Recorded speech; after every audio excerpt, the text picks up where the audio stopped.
All right, Okay. it's a little after 2. I'm gonna call the rules hearing to order. We've had this posted for over 20 days. All of the rules have been up online for people to view in our file browser. Would like to walk through quickly. We haven't received any comments so far, Jason. We haven't had anything to come in, either email or otherwise. Cynthia, did you have anybody to sign up for that? You might see if anybody's got any comments. Is anybody here from the public that wishes to speak on the proposed rule changes? Let me walk through what you're gonna see later, but so that everybody can be refreshed real quickly this morning. I'm sorry, I just said that. Are we? Yeah, we're gonna discuss these in executive. So I'm just gonna walk through them basically for the public. So For the they'll public, not for have a the, refreshing. I mean, yes, for the board. Yes. There's your legal notice. The rule 5.2 that had to do with joint planning in a management area. We have determined that we can completely do away with that section and simply refer back to the administrative code. So like 36, and that we will fully comply with state and water development board's regulations and state statute. But we have no regulatory authority to change by rule any of those requirements, so we can just refer to them. So rules 5.2, which has to do with the joint planning. Then we get down to rule 5.3, which is the appeal of the desired future conditions, is in the same category. And continuing to wipe out rules, we are asking that you consider deleting even down to rule 5.4, which deals with model available groundwater. And let me just be clear again for the public.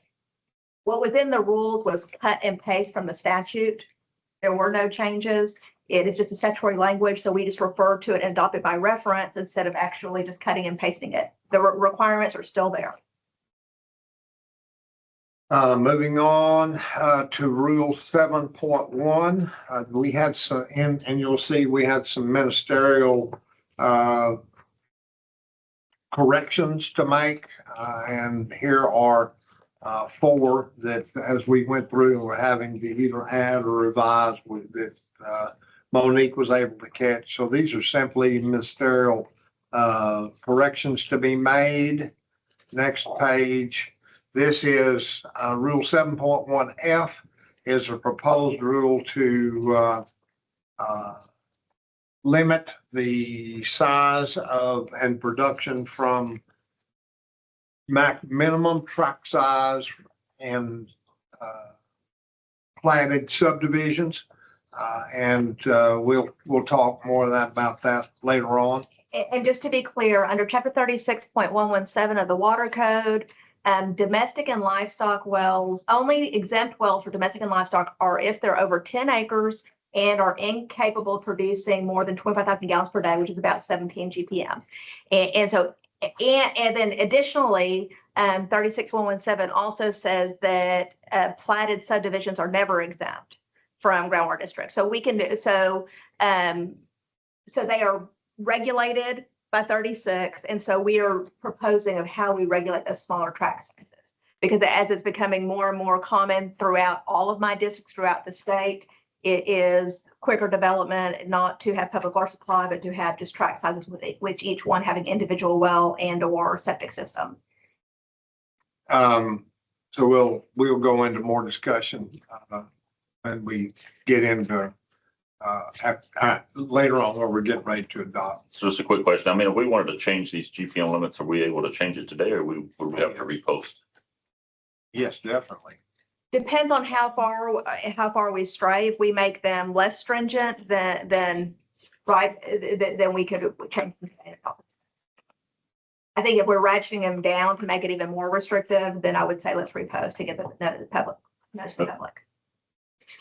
All right, next is just a I believe you'd call this just a clarification of our, what, 50,000 gallons per day is about 35 gallons per minute that we added that and did the ministerial over here on the A and B and section 8 there. Here is this 8.1 E is relates to the 7.1 F, correct? Because of the platted Yes. subdivisions. Yes.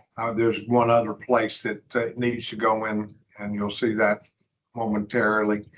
A ministerial in 8.2 C.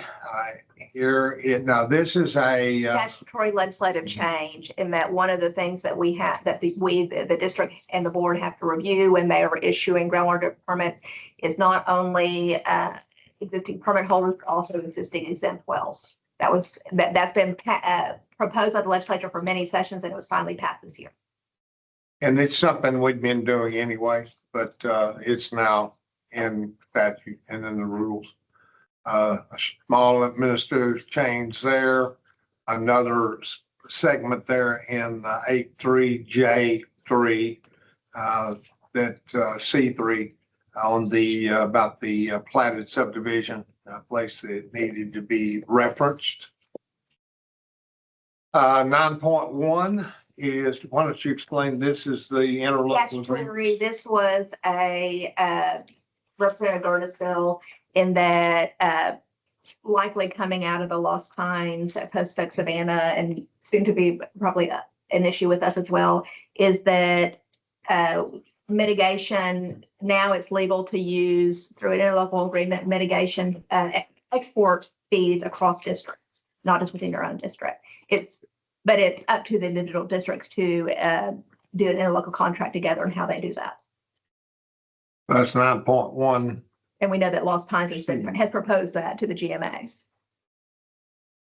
And then the final is on civil penalties. It was moved from $10,000, maximum of $10,000 per day per violation, and was bumped up to 25,000. The statute, the bill that was put in place is much longer. It has a whole list of what the court has to look at when enforcing these fines, but that's for a court, not for us. So as far as our rules, it just Those are the rules that we have had posted that y'all have talked about in public, that the public's been aware of. We have some others that we're going to propose to be posted, but we'll talk about those later. So anybody have any questions on any of those, or maybe the public? Any questions from the board? Any questions from the public after seeing and hearing from them? Okay. This will close the public hearing. Next item, we'll open up the regular board meeting. First item of business, call the meeting to order, pledge of allegiance. Pledge allegiance to the flag of the United States of America and to the republic for which it stands, one nation under God, indivisible, with liberty and justice for all.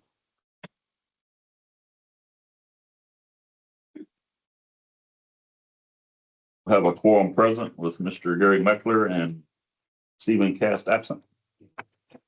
Next item will be public comment on non-agenda items. Anybody wishing to speak on non-agenda items? We have not received anything. All right. What about agenda items? Anybody wishing to speak on agenda items? Again, we've not received anything. All right. Item number 1, discussion and possible action on the minutes of the August 14th, 2025 regular board meeting. Before I launch off into that, we've got a new face sitting here at the table, and everybody needs to meet Kathy Polzer. She's our new education and outreach coordinator. Been here for 14 days, day number 14. And boy, I'm gonna tell you what, the energy in the office has changed. She's on fire and lots of stuff to do. So she's been a teacher with either Bryan or College Station, I guess. both, but more 31 regional years. with College Station. So I think she gets it, and I can tell that she does. So we're very fortunate, and we're just excited. And I would ask everybody to find her, meet her, get to know her, because she's gonna be around here. And she was a seventh grade teacher that received the program Yes, so is familiar I've with heard her. about it. Yeah. So, all right, going on to the minutes, this has been up online for everybody to review. You've got it in your packet.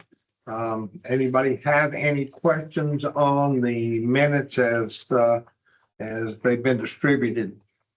If not, I'd ask that you approve the minutes as presented. Any questions on the minutes from the board? If not, There entertain a needs to motion. be a correction on there because it's got Chris Sag as present and absent. Actually, I was not here. No.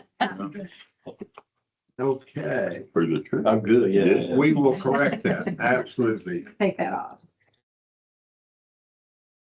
Any other comments? Good catch. Thank you. Sorry. Entertain a motion. Move approval with correction. Second. Have a motion and a second. All in favor, say aye. Any opposed? Motion carries. Item number 2, financial report, August 2025. All right, starting with, let me second here, with our deposits. Total deposits for August was $128,329.35. Our total current assets are at $974,000 and some change, with in checking and CDs being 963,000 of that 974.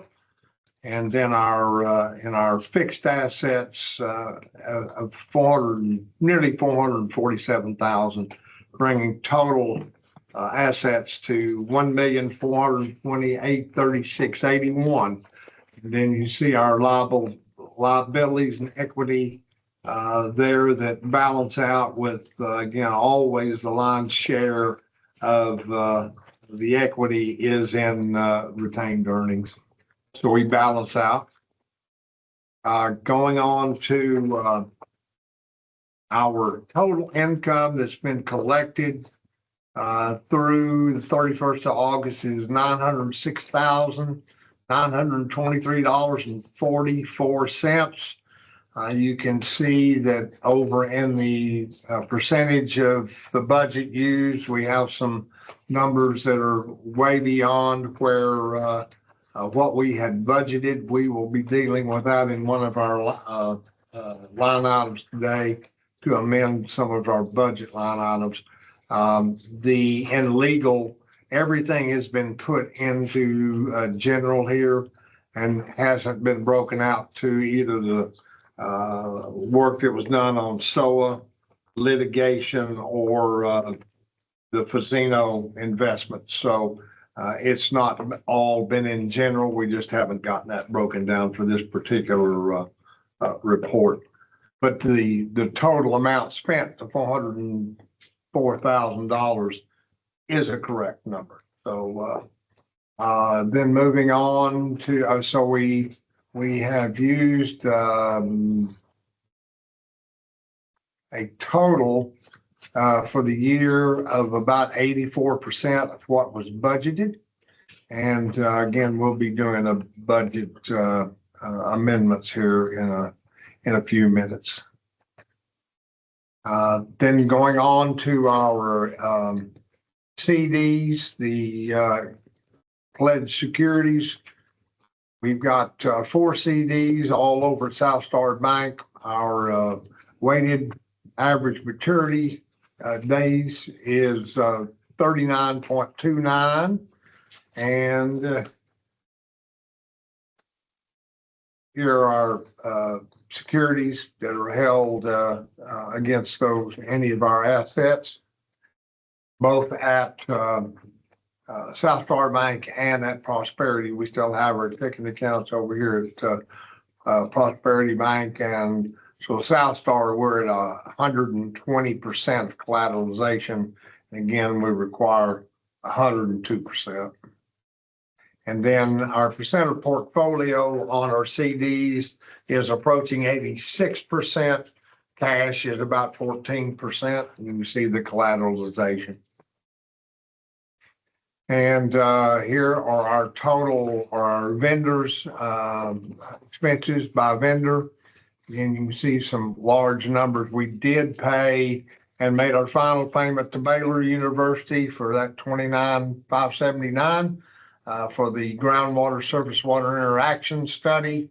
And you can see a large payment here on Lloyd Gosling. That's both the Fazzino case and the mostly the litigation, summing up of litigation and the SOA thing.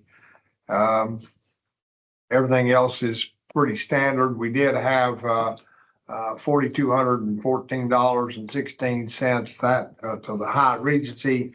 We ended up having 7 people that attended the groundwater summit in San Antonio. So it was a really good one in my opinion.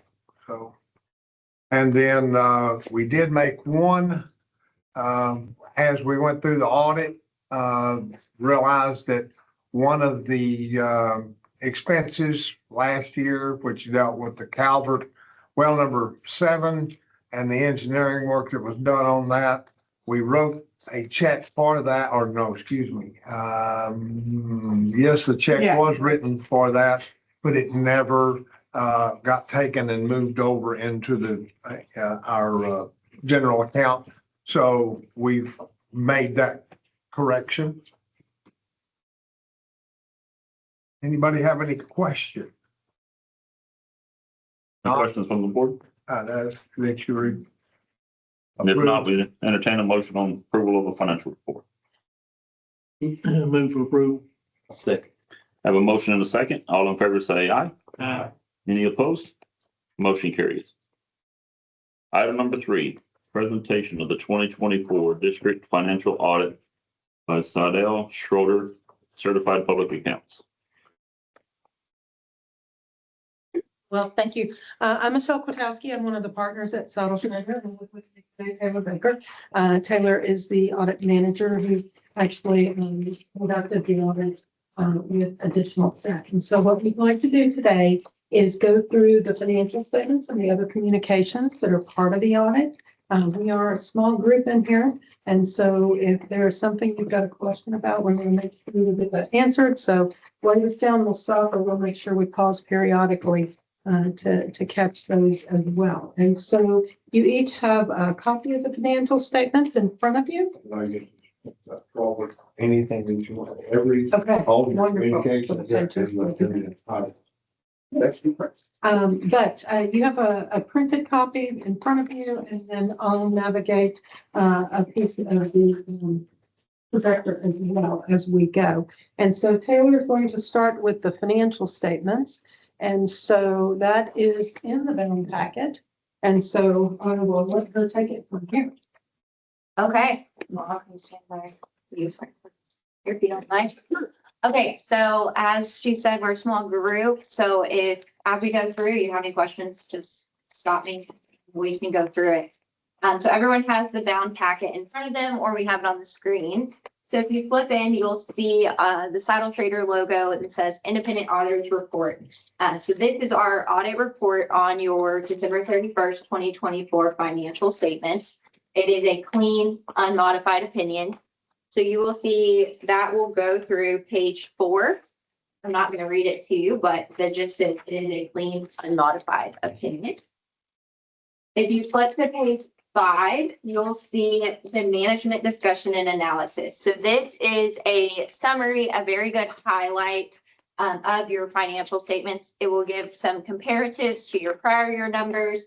It's a good place to go to get a nice summary of the audited financial statements. Since we're going to go in more depth, I'm not going to read those to you, but if you ever need to refer back, that's what this is. It goes through page 7. So starting on page 8, you will see the statement of net position. So in a business, you're going to see this as your balance sheet. Starting with your assets, just looking at your total current assets, you guys did purchase, so not just total current assets, but in non-current assets, your total assets are down about 200,000, but your fixed assets are up about 243,000. So in 2024, you all bought the building next door, a lot, and did a lot of activity, new vehicle. So there was a lot of fixed asset purchases in 2024 that increased that, which in result, you used some CDs to help cover that. In looking at your liabilities, accounts payable is up a little bit, but it's going to be the timing of the services. So you had more litigation and things going on in December 2024. That was sitting in accounts payable. There's also an other payable of about $200,000. That's related to the Upwell agreement that y'all had received the grant in 2023, which then subsequently will be payable back and credited to Upwell. There is a note in the financial statements that does explain that payable, but just to point that out. Overall, at the end of 2024, your net position was about 1.3 million, of which approximately 300 of that is your capital assets. Are there any questions on the statement of net position? If not, if you flip to the next page, page 9 is your statement of revenues, expenses, and changes in net position. Looking at your operating revenues are down about 215,000, but in 2023, you did recognize 200,000 as grant income. So that's going to be the largest difference there. Looking at operating expenses, your professional fees were about 158,000 more than 2023. You had a lot more litigation going on and activity going on in 24. You also, your grant programs were up quite a bit because whenever it was subsequently determined that that was payable back to Upwell, you're going to see prior years recognized grant revenue sitting in that grant expense. So overall, your operating expenses were up about 322,000, and that's going to be primarily driven by that professional fees and grant program. Looking at your non-operating, your interest earned was up about 18,000. So there was higher rates going on in 2024 that benefited you guys. Your change in net position was a decrease of about $374,000. Again, pointed out those two big things. If you look at your net position reconciliation, we did have a prior period adjustment. So being this was our first time auditing, we did look back at the beginning balances and made sure that everything was appropriate with GAAP basis. And so there is a note that explains what those adjustments were. Part of it is related to the Upwell, but then there was a couple other small changes that we pushed through as well. Any questions on this statement? If not, the next page is your statement of cash flows. So it's going to show your operating loss of about 429,000. Going to back out your changes in your cash to get to your decrease in cash of about 135,000. So it breaks out your capital asset purchases and then those non-cash changes. Any questions there? Okay. The next page is going to start your notes to the financial statements. Note number 1 is the district's significant accounting policies. So definitely read through these. These are going to be the district's policies, but there were no significant changes from the previous reports that you're used to seeing. So that will go through page 14. Again, if you ever need to refer back to the policies, they are there, but I won't go into too much depth. Note number 2 is on your deposits. So as Alan was explaining, your pledged securities that the banks have pledged is covering your cash balances. So if something were to happen in excess of the FDIC coverage, those banks have secured your funding, your funds. And the next page, page 15, is your capital assets. So this is going to show you your roll forward. So it has your additions. Like I said, you had lots of activity going on with the purchase of the building, the lot, a new vehicle, some equipment in here, and things such as that. And then also you did have a copier lease get renewed. And so that accounting treatment is putting it on as a right to use asset and showing those future payments as a liability. Any questions there? If none, the next page, page 16 is going to be on your leases. So as I said, you guys did have a copy your lease renewal. It was in December.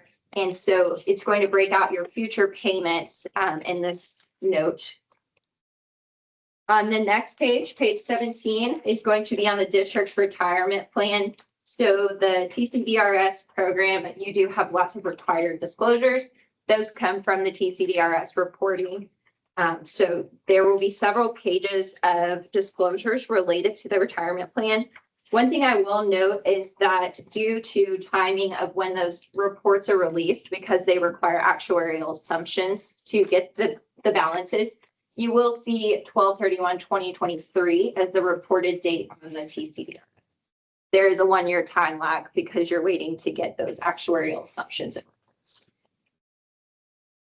Okay, if you flip to page 21, note number 6 is on contingent liabilities, pointing out that there are claims and lawsuits that you're subject to, but there was no material adverse effect on the financial statements at the time. And then note 7 is the detail of the prior period adjustment that I pointed out previously. So we did adjust the beginning balances for prior year prepaid expense and accounts payable, and then unearned revenues for the and noted the changes there.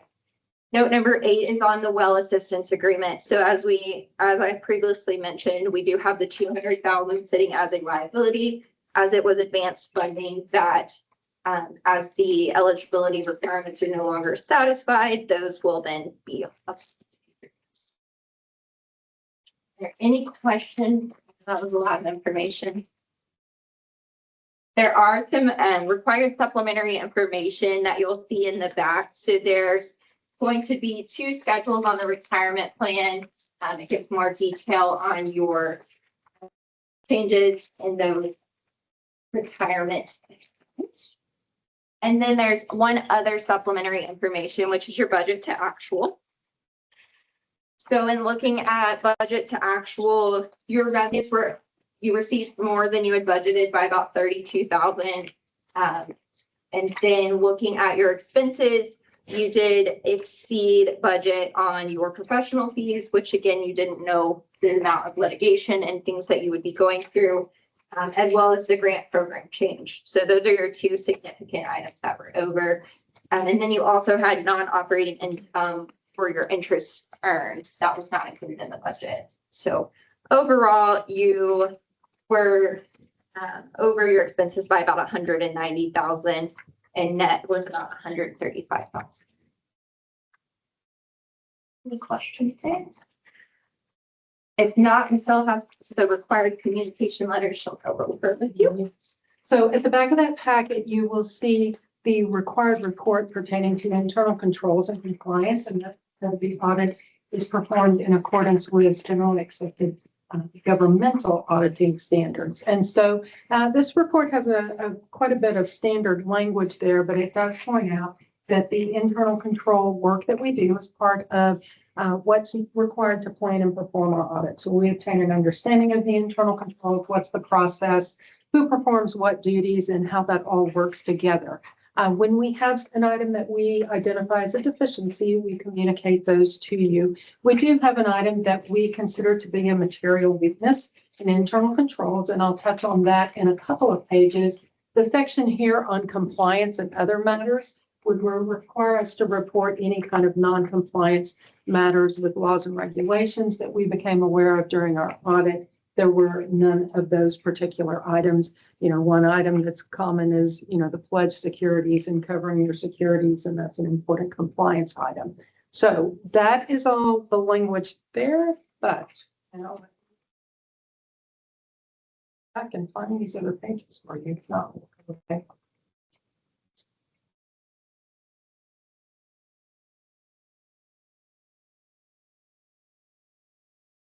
Yeah, Okay, that part may not, that very last page, I may have skipped over it as I went. But you'll have a page behind, not in that, it's still in the down packet, but it is going to be the last page in the down packet.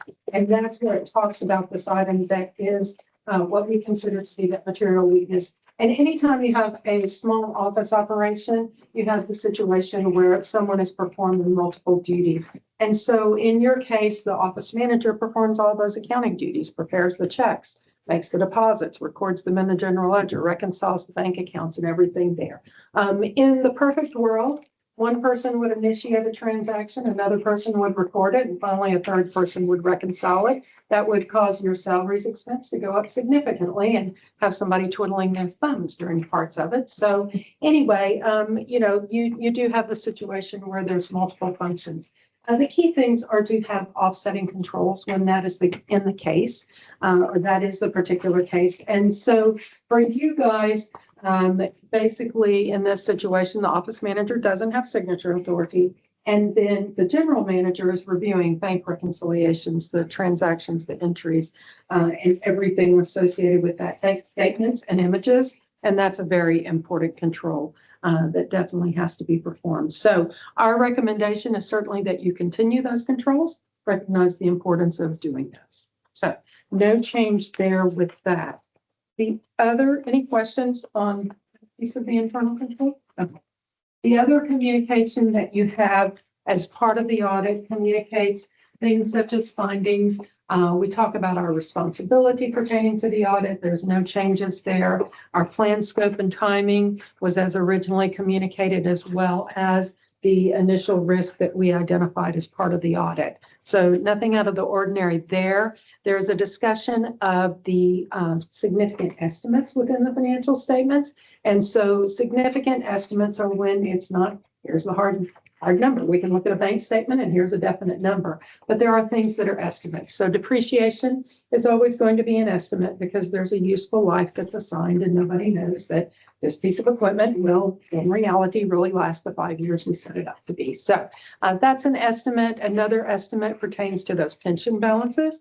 As Taylor had said, they're actuarial calculations involved with those. So those are estimates. And then the leases have estimates with them as well. So that's your copier lease that's on the books. All of those are estimates that were looked at as part of the audit. Nothing out of the ordinary. Everything was fairly stated in relation to the financials. The next section talks about misstatements or adjustments. The table at the bottom has those items that we recorded as audit adjustments. So the financial statements that you saw showed the negative 238,000 at the end of the year. We had several adjustments pertaining to cash, accrued interest, some of those cutoff type adjustments, prepaids, the 12,000, there's prepaids that were recorded. That's contracts, agreements that go into the next year, into 2025. So those hadn't been recorded before. Accounts payable had some additional expenses. I think those were some legal fees that were identified after the books were closed for the year and then when we did the audit. And then the other payable has the 200,000 related to Upwell, as well as a $45,000 deposit that was done towards the end of the year that was applied for some of the solar project. So those are the big adjustments along with pension. That's always when we get that final report from TCDRS, we can record those entries. And then that net position is that prior period adjustment that we record. So all those have been reflected within the financial statements so that that opinion on there is that unmodified clean opinion that Taylor made mention of. The last page of this particular schedule has the unadjusted audit differences. So those are differences that we come across as we perform the audit that are smaller numbers. We look at it, we pass on it, say, hey, this really doesn't impact your financials significantly. So we'll let it roll into the next year or whatever it is. So nothing huge there. Questions on that communication? Okay, and if not, the last one is a management letter directed to Ellen. This has a few things on there pertaining to the bank rec. There were a number of items in transit that really balanced each other out, and some of that dealt with when things were transitioned to QuickBooks Online and then back to QuickBooks Desktop. And so Cynthia is already working on getting those things cleaned up. The review of the TCDR's contribution report, I think you guys have that moving along. And then the last one, there's a capitalization policy that will get adopted probably at the next meeting. We'll provide a template for you guys to use to come. Thanks. Any questions from the board? Thank you. Thank you very much. Thanks so much. As always, if there are questions that come up later, certainly don't hesitate to reach out. You can address those to Ellen and he can reach out to us and get any explanation that you need, or you can reach out to us directly as well. Thank you. Thank you. Thank you. Thank you very much. Item number 4, discussion and possible action on the adoption of the FY 2024 district financial audit. Any questions from the board? Not entertain a motion. Second. Have a motion and a second. All in favor, say aye. Aye. Any opposed? Motion carries. Item number 5, discussion and possible action on establishing a district capitalization policy. So as you heard said, we were teeing up to go ahead and get a capitalization plan in place. Have done some initial research. I've talked to Taylor, and long story short is they can get us a template so that we actually have a policy that we can fill in the blanks, and would ask that we just not take any action this month. And we'll put it on next month's agenda. And they said that was fine, that there was no deadline. to Yeah, have that's that correct. done. Everybody all right? Yeah. Sounds good. All right. Moving on to item number 6, discussion and possible action on a 2026 proposed build out of the well mitigation segment of the district database hosted by HAP Associates. So in 2024, we updated our HAP database. They brought us up to what everyone else had and that they service. And of course, that database also was no longer supported. So we updated in 2024 and had them during that time to build out or to build a layer for mitigation, because we knew that mitigation was going to happen. We just didn't know exactly the different things that we needed. Okay. So we had them to build it very bare bones with the thought that as we get closer to time that we were going to know the things we needed, what that ought to look like. Just so you'll know, what the plans are, is to allow, we'll get drillers, we'll vet drillers. They'll say they'll meet whatever standards that we say, whether it's insurance, all different things. And then we'll vet those out. There'll be a list that we'll have that will be where they can come in and do the mitigation work for us. Whether that's a lowering of pumps, upsizing of pumps, whether it's drilling wells, whatever it might be. But the plan is to be able to, we've gone through and we've identified 680 wells at this point that are either absolutely R74 wells, or we think that they likely are. We still haven't gotten to all wells. But we have close to 300 that we know that are going to have some be affected right off the bat with the pumping that's going to happen. Some far more significantly than others. We've listed those out 1 through whatever number. And when we receive the final executed water service agreement and money is comes into our account via the agreement, the settlement that we had, then we're going to start drilling wells or mitigate. Okay. And we have envisioned that we'll have, and I'll just spitball. Okay. We're going to have 20 wells here's the first 20 wells are going to have to be done. Here are the things that we're going to spec them out and go, here's what depth that we anticipate the well to be.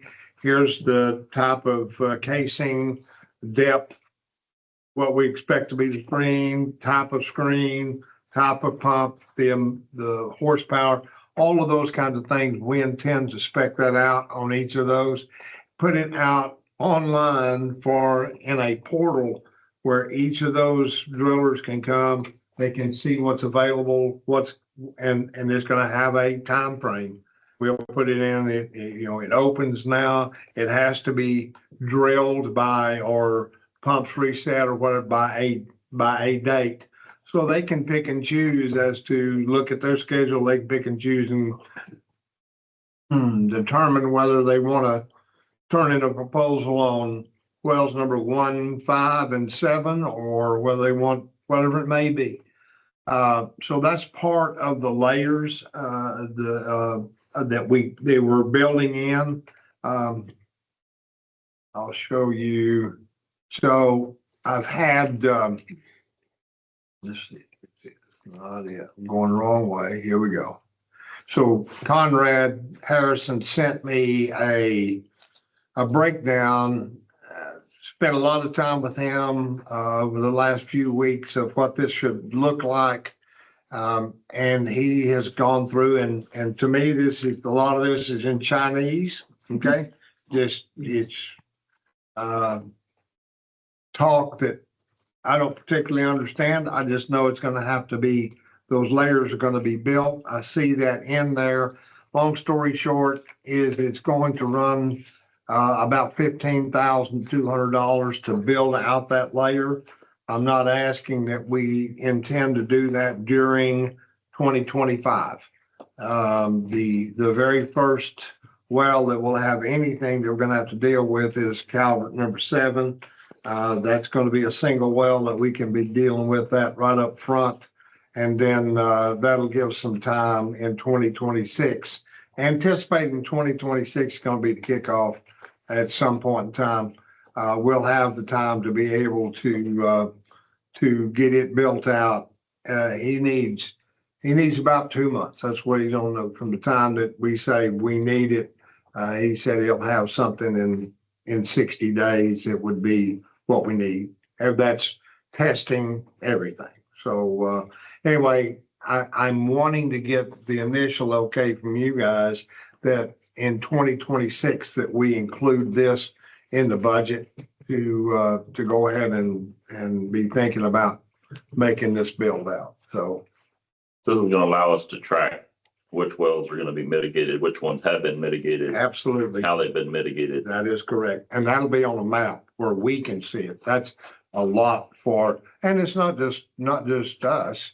The drillers can see what they've actually done or. But anybody like the current map we Anyone, have yeah. could go and look and see Absolutely. under that map with that layer. That is correct. Absolutely. And what was done to the well, who did it, those type of things. So all those records will be hyperlinked to that point, kind of like we do with the driller's Yes. log or whatever we have. Yes. Absolutely. And there'll be a hard file in here too. I mean, and any of these documents that we're going to be creating, and there's going to be a plethora of them, they're going to be in the mitigation file online, and then there'll be a hard copy over here too. So anyway, Questions or concerns from the board on this direction? okay. Thank you. We will, and we're getting ready to start doing the budget, so it gives us some direction on what can be put in there. So, thank you. Item number 7, discussion and possible action on matters related to incorporating the former H&R Block property into the district office facility. Okay, so fully functional as far as internet, our back drive. We've done the hole through the wall. Jeff's already done work over there. So we're lit up over there in that regard. There's not been any construction, of course. Y'all directed me we got back with GLS. They are looking at the floor plan number 2, which was put on the offices on the end, close to the street, and still keeping the door Emergency access. as an escape type door. Anyway, Brett, who is working with us, he's actually doing the engineering and the drawings on it, sent back an initial cost, and this is leaving the ceilings at 8 feet. And, any other work that we've talked about, he thinks it's about 112,000. If it were to be raised, to this height, 10 feet, looks to be about another 20,000. But, and that's, of course, putting a hole in the wall, between our current office going into H&R Block. So, but as he says in his letter, there's not really any way to know until you actually turn it out for bids to know what it looks like. So, I think my recommendation, we're at a point, and I'm not saying that we move forward with the actual construction on this in 2025. But I think we're at a point to at least get them to do the final documents and go ahead and possibly put it out for bid. And that's what I'm putting up for y'all today. Get your thoughts, how you want to proceed. So is your recommendation to base bid the 8-foot ceiling with the alternate bid of raising it the additional 2 feet? Correct. Anybody have any problems with that? Well, where do we post that or advertise that? I don't know that. I'll get with Monique and find out. I would hope that GLS can give us some direction there too. Yeah, I don't know if the Bryan College Station, we have a bid site. I don't know if that's a possible option. And y'all have different requirements than they do, on construction. Yeah. And y'all have more stringent requirements than they do as far as the competitive posting. So I don't know what, I have to revisit what your bylaws say on what you have to do, but that's in excess of what the statute says. It's a matter of getting it out there. Yeah, People know that right. it's there, so. Right.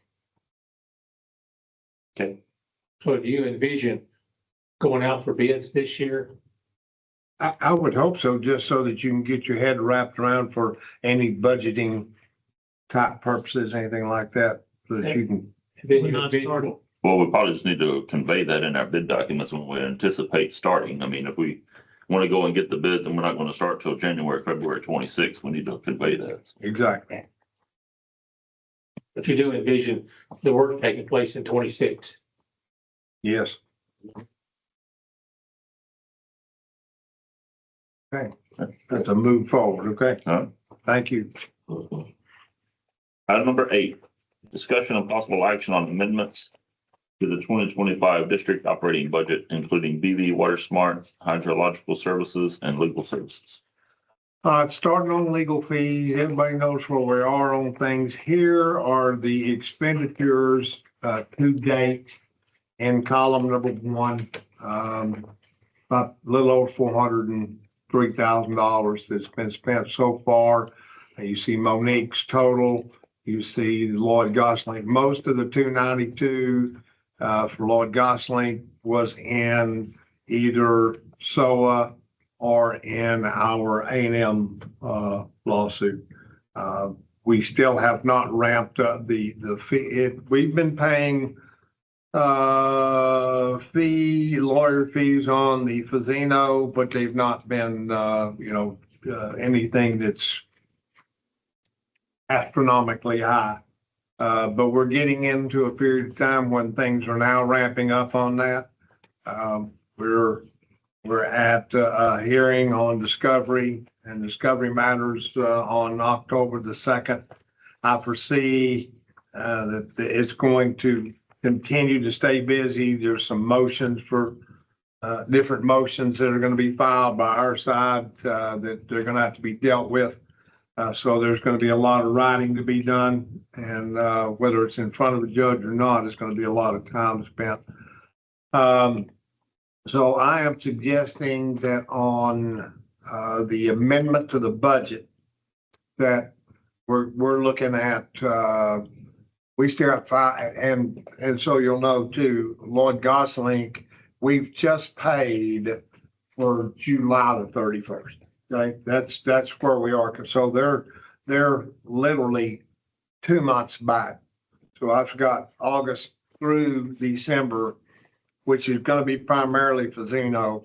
And looking at that, that could be 40,000 from, I've had some of these fees that are on A&M that came in at 50,000. So I'm putting in about 40,000 for the rest of the year. Maybe it won't be that much.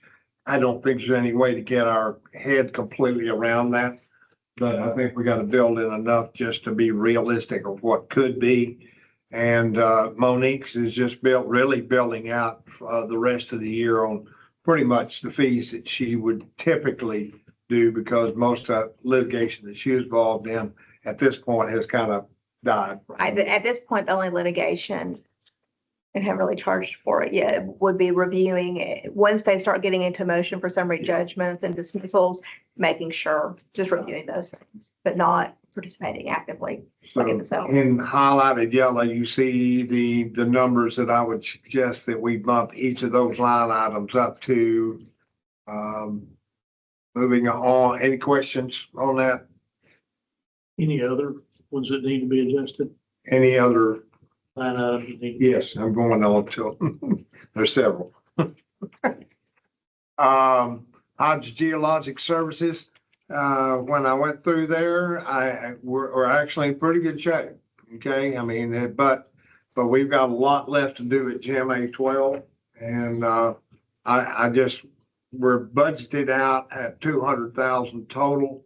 That's with anything doing with the mitigation and with any normal hydrogeologic. So I suggest we bump that up 10,000. I think we're going to be okay there, but while we're doing it, I think we should bump that up.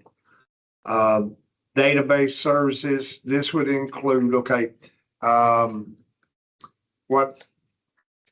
let's see where I start. Let's just start right down here. Our hosting services have been $5,000 per year for them to just host our database, have it available and functional. It's moving up to $6,500 and is due. Their year starts October 1, so it's actually going to be due here right away for the full year. This original 17, which exceeds what we currently budgeted, this was primarily or all for QuickBooks. We do our invoicing through QuickBooks through our database. And as you know, we went to we're invoicing for 2024 on actual water production.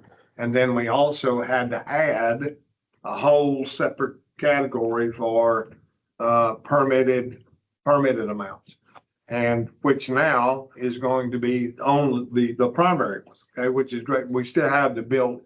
So that's where the 17.6 came from, which has already exceeded our currently budgeted amount.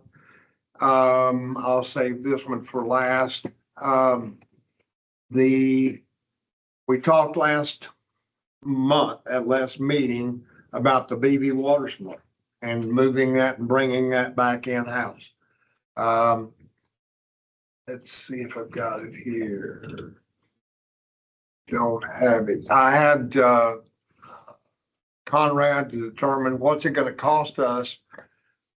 A&M has agreed to host the BV Water Smart on the website that they established, that they have the rights to, all those kinds of things through December 31st.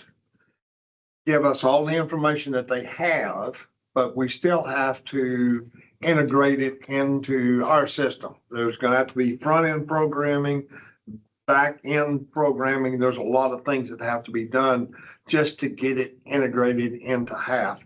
That's going to amount to about $52,000. Okay. But A&M has been charging College Station $20,000 per year to host it, to keep it up and going. Our hosting costs are going to be $10,000 per year. So in 5 years, you've paid for just the programming part of it.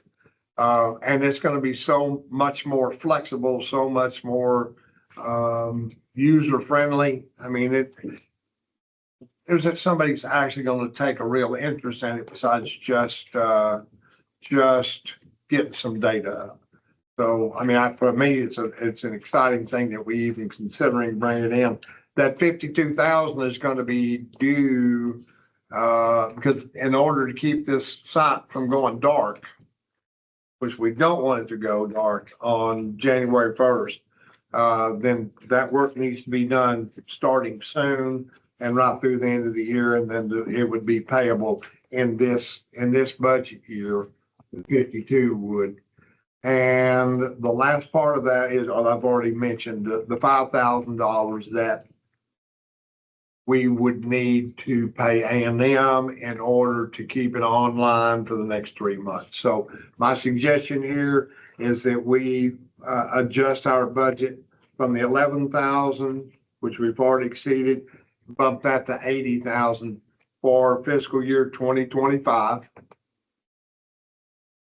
And then here on the on building maintenance, the two things that we've already done, because we 5,000 was our budgeted amount. We've spent 23,400. 12,900 of that was and it was, the work was done in early January. So that's why the 12,900 on this wall that's directly behind us that was repaired and sealed was 12,900. And then we did the work back here on this back wall when we had that leak, got that repaired, and that was 9875. So that brought us to 23,400. In order to get our budget back up to where we're squared up, and not knowing if we're going to have anything else, I suggest that we take that to 27,000. And that's all, Mark. Just saying. So anybody got any questions? Any questions on the board? Just I another asked that correction. y'all, I got a correction. on Yes, that I'm one, too. sorry. The contractor on that is not half on that building maintenance, but. oh, I'm sorry. Okay.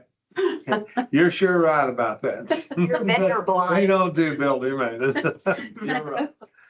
Okay. I need some more sleep. I think. That's what I am. Any other comments or thoughts? Like Can you summarize them again? You got BB Water Smart for how much? I'm sorry, Can you summarize the amounts for each one again? You just whisper them again so we can see all them. the way back to the first one. Yeah, Okay. The amount, I'm just going by what is per line item. Moving from Monique's moving from, it's currently budgeted 80,000, moving that to 136. On Lloyd Gosling, linking everything together on them, that'd be the SOA, the litigation with A&M and the Fazino. It was budgeted at 100,000, moving up to 500,000. Hydrogeologic Services, moving it from 200,000 to 210,000 as a safeguard on that. And on the database services with half, we were budgeted 11,000, moving it to 80,000. And then the last one was on building maintenance. We budgeted 5,000. We far exceeded that in moving it to 27,000. so about 560,000 or something. That sounds right. I didn't add it all up, but that sounds about right. Any questions on the board? If not, entertain a motion. Move that we make those changes. Second. Have a motion and a second. All in favor say aye. Aye. Any opposed? Motion carries.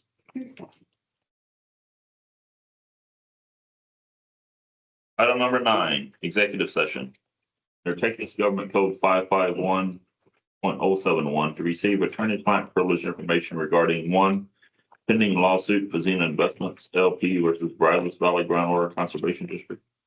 Case number 625 CV 00001, filed in the United States District Court for the Western District of Texas, Waco Division. 2, establishing desired future conditions for all aquifers within the boundaries of the BVGCD and related statutory considerations. And 3, district rules. This time, the board will go into executive session. Septic system. I can't share well. Ready.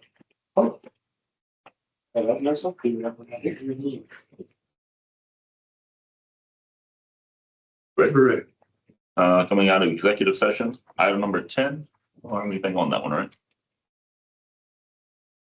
We're going to skip that one. Item number 11, discussion of possible action on items listed and deliberated on in executive session as listed above, and agenda item 9. Casino investments, district rules, and matters related to adoption of desired future conditions. I think we need to set a hearing date for October 9th for rules. October the 8th.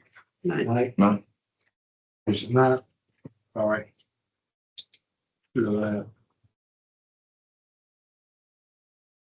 Yes, October the 9th. To do some tweak to what rules we have that we're gonna have and then we have some additional that we're going to add to that. As And I'd let discussed. the public know that we're gonna, all this will go up online, and I would encourage you to review that once we get it up and get it posted. Make a motion to that. Second. Have a motion and a second. All in favor, say aye. Aye. Any opposed? Motion carries. Item number 12, general manager's report. All right. We're pretty, the yellow is beginning to eat towards us, but I think we're in pretty good shape here. I don't know that any of the farmers particularly want much rain right now. Seeing as how they need to be getting some cotton out, not too terribly long. So things are in pretty good shape here. We'll see how this goes. Our long-term look is good. So on your drought now. We had no permits, general management permits issued for August. Last month, you've issued a total of 6 permits for the year. You can see the breakdowns here on the alluvium, the Calvert Bluff and Simsboro, with your latest permit being what you issued last month of 1,934.8 acre feet on the A&M Simsboro well. Here's our mags. Here's total permitted by aquifer.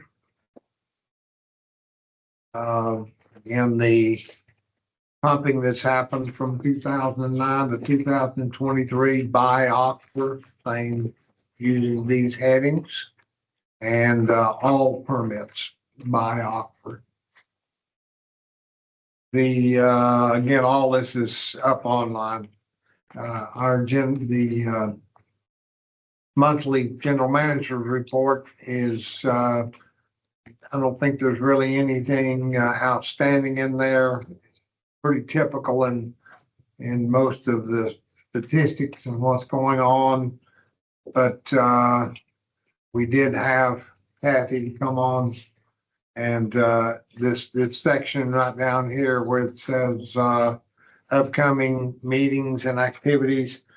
She's already got a bunch of stuff scheduled for September and Next October. 4 weeks. Yeah, about 3 or 4 weeks in a row. It just gets solid 7th grade in College Station. So we're moving that all forward. And again, we'll be seeing some activity on the Fazino case. So and the last document, of course, always updating where we are with our management plan, meeting all of our goals. So that again is online, all and in your packet. Anybody got any questions? Any questions on the general manager's report? Item number 13, discussion and possible future agenda items. Have anything that we need to discuss on the future meeting? We'll have rules hearing and Capitalization rules next, policy. Hmm? And capitalization policy. capitalization policy. What about budget stuff? We will be meeting with, on the budget committee will be meeting, so don't know that we'll have it for, we may have it, be able to have it for, first review. So, yeah, We'll be looking at either October, November to look at it, then worst case, December. that's correct. And we'll need to be looking at the fee structure, that kind of thing, so. Thank you. Anybody else got anything? Item number 14, we're adjourned. Thank y'all.